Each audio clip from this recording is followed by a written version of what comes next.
تو جس اللہ نے یہ ساری نعمتیں دی ہیں، اس نے زمین کو رہنے کے قابل بنایا، آسمان کو تمہارے لیے مضبوط چھت بنایا تمہاری پروٹیکشن کے لیے، آسمان سے پانی نازل فرما کے زمین میں سے نباتات اگائے، اس کے ذریعے تمہارا یہ فوڈ سائیکل چلتا ہے، سب کچھ زمین سے ہی آ رہا ہے، چاہے وہ جانوروں کی خوراک ہو، چاہے پودوں کی خوراک ہو، چاہے ہماری خوراک ہو۔ زمین مر جائے تو ساری مخلوقات مر جائے۔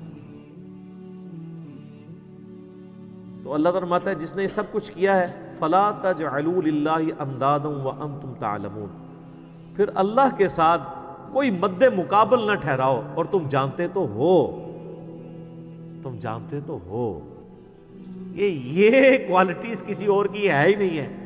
یہ توحید تو تمہارے اندر موجود ہے کہ اللہ کے مد مقابل کوئی نہیں ٹھہرایا جا سکتا۔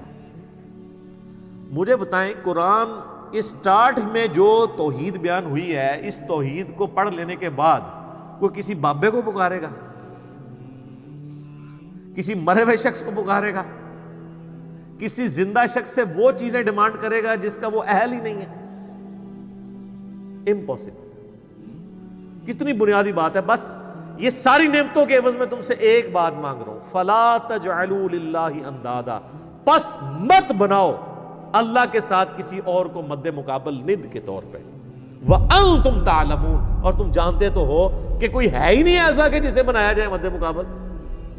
کون ہو سکتا ہے؟ یہی ند کا لفظ ہے جو حدیث کے اندر آیا ہے، جو الادب المفرد میں صحیح سند کے ساتھ ہے، اور مسند امام احمد میں بھی ہے۔ ایک صحابی نے اللہ کے نبی علیہ السلام کے سامنے کہہ دیا، یا رسول اللہ ما شاء اللہ و شئت، جو اللہ چاہے اور جو آپ چاہیں۔ آپ فرمایا اجعلتنی للہ ندا، یہ وہی الفاظ، کیا تو نے مجھے اللہ کے مد مقابل کھڑا کر دیا؟ قل بل ما شاء اللہ وحدہ، بلکہ کہہ جو اکیلا اللہ چاہے۔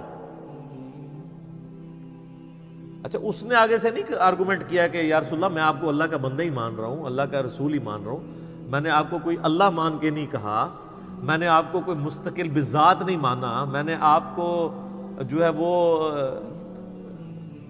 عطائی مان کے ہی بات کی ہے، ذاتی مان کے بات نہیں کی۔ یہ ساری کہانیاں جڑی مولویوں نے پڑھائیاں نے اس زمانے نہیں سنونیاں۔ تو یہی ند کا لفظ وہاں پہ بھی استعمال ہوا ہے، اللہ کے ساتھ ند نہ ٹھہراؤ۔ وَإِن كُنتُمْ فِي رَيْبٍ مِّمَّا نَزَّلْنَا عَلَىٰ عَبْدِنَا، اور اگر تمہیں یہ شک ہو، کوئی شک ہو اس چیز کے بارے میں جو ہم نے اپنے بندے پر نازل کی ہے، یعنی قرآن، یہ قرآن جو اللہ کی کتاب ہے، جو نبی علیہ السلام کا واحد معجزہ ہے، جس کی بنیاد پہ دعوی نبوت ہے، اس کے بارے میں اگر تمہیں کوئی شک ہو کہ یہ کتاب انہوں نے خود گھڑ لی ہے یا یہ کتاب اللہ کی طرف سے نہیں ہے، کوئی انسانی کوشش ہے، فَأْتُوا بِسُورَةٍ مِّن مِّثْلِهِ، تو تم بھی کوئی اس سے ملتی جلتی ایک صورت ہی بنا کے لے آؤ۔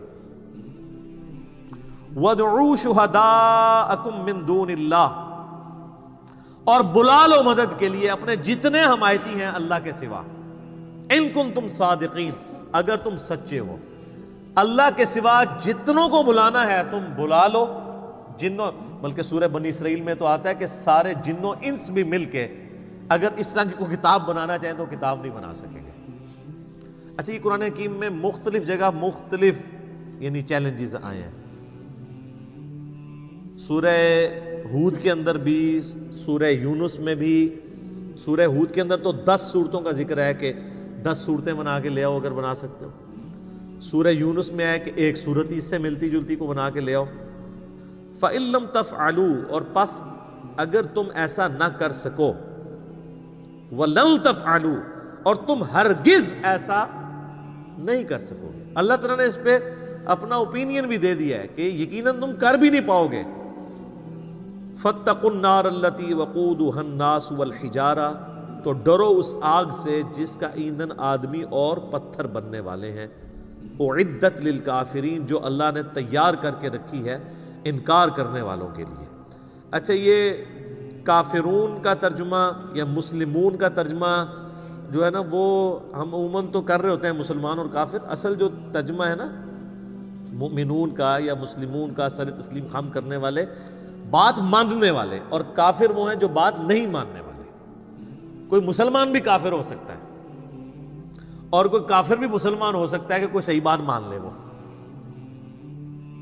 ایک تو وہ ٹرم والا ایمان ہے نا جو ہم ایز اے اصطلاح استعمال کرتے ہیں، جو کلمہ پڑھ لے اور وہ 5 بنیادی چیزوں پہ چلے۔ لفظی ترجمہ یہ ہے کہ نہ ماننے والوں کے لیے، انکار کرنے والوں کے لیے، کفر کہتے ہیں انکار کرنے کو، نہ شکری کرنے کو، اللہ تعالیٰ نے آگ تیار کر رکھی ہے جس کا ایندھن آدمی، انسان اور پتھر ہے۔ اللہم اجرنا من النار، اللہم اجرنا من النار، اللہم اجرنا من النار۔